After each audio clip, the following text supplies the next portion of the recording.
प्रेरणा अपनी 6 साल की बेटी सुगंधा को गोद में लेकर ढेर सारी जन्मदिन की शुभकामना देती है और बड़े प्यार से पूछती है, इस बार अपने जन्म दिवस पर क्या स्पेशल करने वाली है हमारी सुगंधा बिटिया। बिटिया बड़े सहज स्वर में बोलती है, मम्मा हम लोग हर जन्म दिवस पर अनाथ आश्रम जाते हैं, क्यों न इस बार वृद्धाश्रम चलें। आप और पापा तो हमेशा चले जाते हो, मुझे कभी नहीं ले जाते। बेटी के मुख से ऐसी बातें सुनकर प्रेरणा मन ही मन बहुत गर्व महसूस कर रही थी। प्रेरणा बेटी के सर पर हाथ फेरते हुए बोलती है, ठीक है, इस बार हम सभी चलेंगे। प्रशांत और प्रेरणा किचन में तरह तरह के पकवान बनाने में लग जाते हैं। तभी प्रेरणा को याद आता है कि वृद्ध आश्रम में कुछ लोगों को स्वास्थ्य संबंधी परेशानियां हैं, तो इस भोजन सादा और सुपाच्य ही होना चाहिए। वह प्रशांत से कहती है, बाजार से नमकीन और बिस्कुट के पैकेट लेते आना, और हाँ, पार्ले जी मत लाना।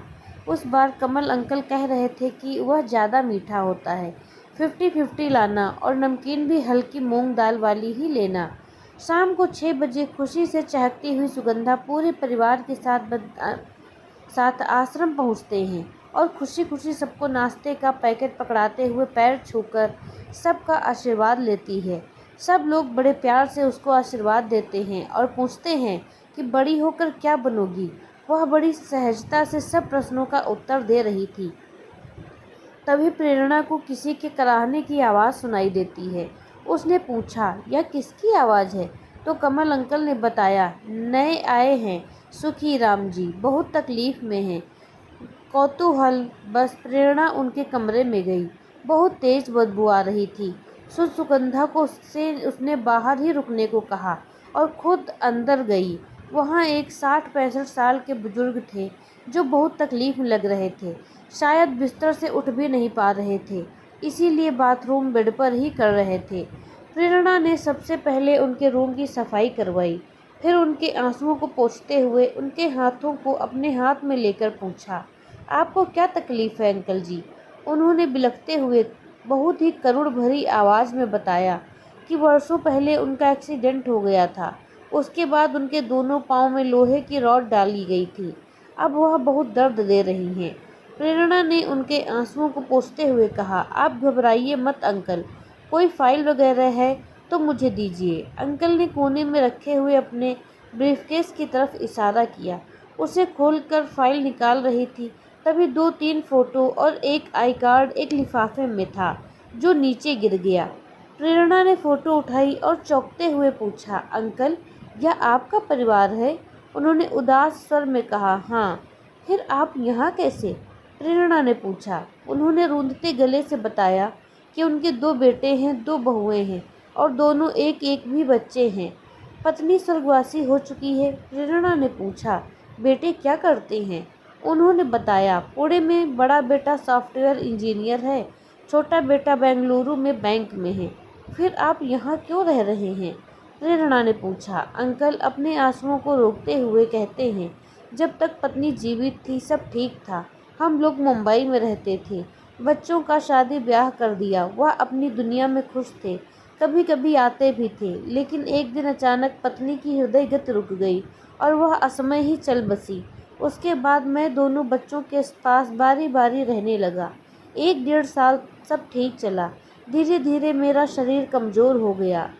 मैं रोज़ बच्चों को गार्डन नहीं ले जा पाता था या सब्जियां नहीं ला पाता था, तो बहुएं बहुत गुस्सा होती। एक दिन छोटी बहू के यहाँ कुत्ते को टहलाते हुए गिर गया। तब से चलना फिरना बहुत कठिन हो गया।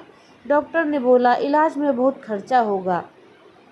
थोड़े दिनों तक मेरा इलाज भी करवाया, लेकिन धीरे धीरे बहू बेटों को मैं भारी लगने लगा। फिर इलाज कराने के बहाने दोनों मुझे सूरत लेकर आए और यहाँ पर छोड़ गए, यह कहकर कि यहाँ पर आपके उम्र के लोग हैं, आपका मन लगा रहेगा और हम लोग आते जाते भी रहेंगे। तब से 6 महीने हो गया, आज तक कोई नहीं आया।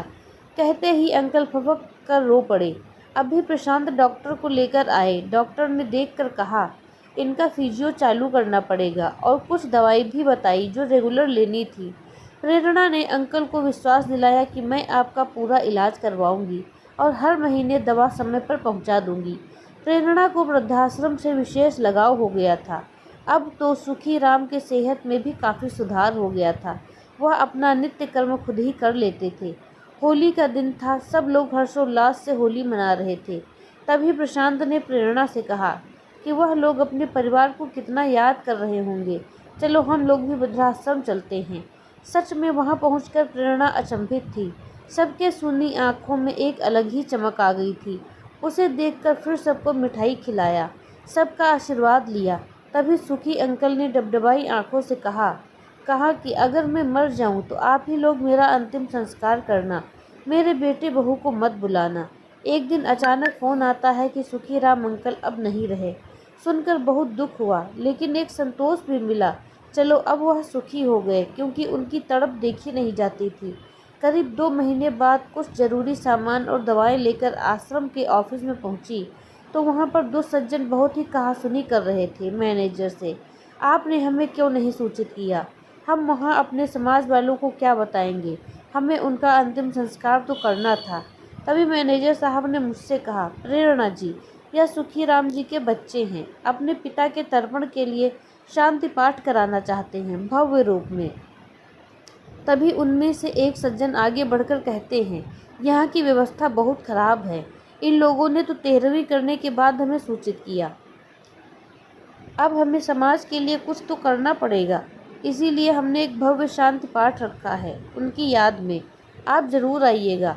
कहते हुए उन्होंने कार्ड पकड़ाया। कार्ड देखते ही प्रेरणा को अजीब सी घुटन होने लगी। वह तेजी से कमरे से बाहर निकली और कार्ड को फाड़ कर उड़ाते हुए अपने मन में बनारसी भाषा में बड़बड़ाने लगी, जियते बाप के पानी नहीं, मरले बाप के पिंडा। यह कहानी सत्य घटना से प्रेरित है। आपको यह कहानी कैसी लगी हमें कमेंट करके ज़रूर बताएं, और अगर अच्छी लगी है तो प्लीज़ लाइक शेयर सब्सक्राइब ज़रूर करें।